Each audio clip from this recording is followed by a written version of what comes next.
Welcome to সৌগতস diary.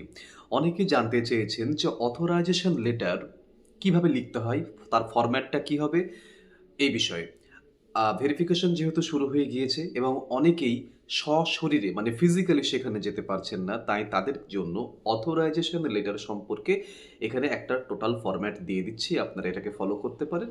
পারেন মানে কি, এটাই ফরম্যাট। এবং অথরাইজেশন মানে যদি আপনি অথরাইজ করে দিন তাহলে আপনি নির্দ্বিধায় আপনি কিন্তু ভেরিফিকেশনে উত্তীর্ণ হয়ে যেতে পারেন। আপনার ডকুমেন্টস যদি সমস্ত কিছু ঠিক থাকে। একটা জিনিস মনে রাখবেন, ভেরিফিকেশন, কাউন্সেলিং এই সমস্ত কিছু অথরাইজেশন করে দেওয়ার মাধ্যমে, অথরাইজ করে দেওয়ার মাধ্যমে সম্ভব, কিন্তু ইন্টারভিউ কিন্তু আপনাকে ফিজিক্যালি গিয়েই দিতে হবে। ঠিক আছে? তো আমরা প্রথমে একটুখানি বলবো অথরাইজেশন লেটারটা কী। অথরাইজেশন লেটার হলো একটা লিখিত অনুমতিপত্র, যেখানে একজন প্রার্থী অন্য একজন ব্যক্তিকে তার পক্ষ থেকে একটা নির্দিষ্ট কাজ করবার অনুমতি দিচ্ছেন। অর্থাৎ আপনি নিজে উপস্থিত থাকতে না পারলে আপনার কোনো নিকটাত্মীয়, কোনো বিশ্বাসযোগ্য ব্যক্তি, কোনো বন্ধু আপনার ডকুমেন্ট ভেরিফিকেশনের কাজ সম্পন্ন করবার জন্য আপনি অনুমতি দিচ্ছেন তাকে। ওকে?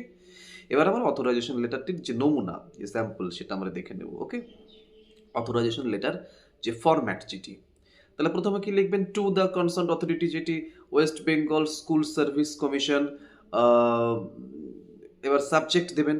সাবজেক্টে কি দেবেন, authorization for appearing in document verification on my behalf. Okay?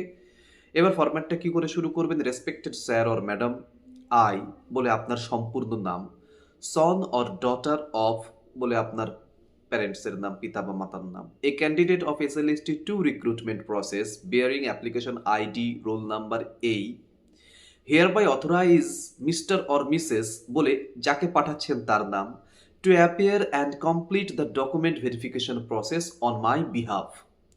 Due to unavoidable circumstances, I am unable to appear personally on the scheduled date of verification. I request you to kindly allow the authorized person to submit and verify the required documents on my behalf.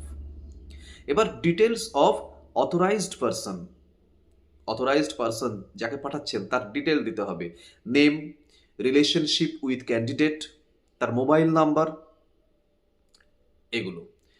তারপরে লিখবেন, I am attaching my identity proof, the identity proof of the authorised person and other required documents for verification.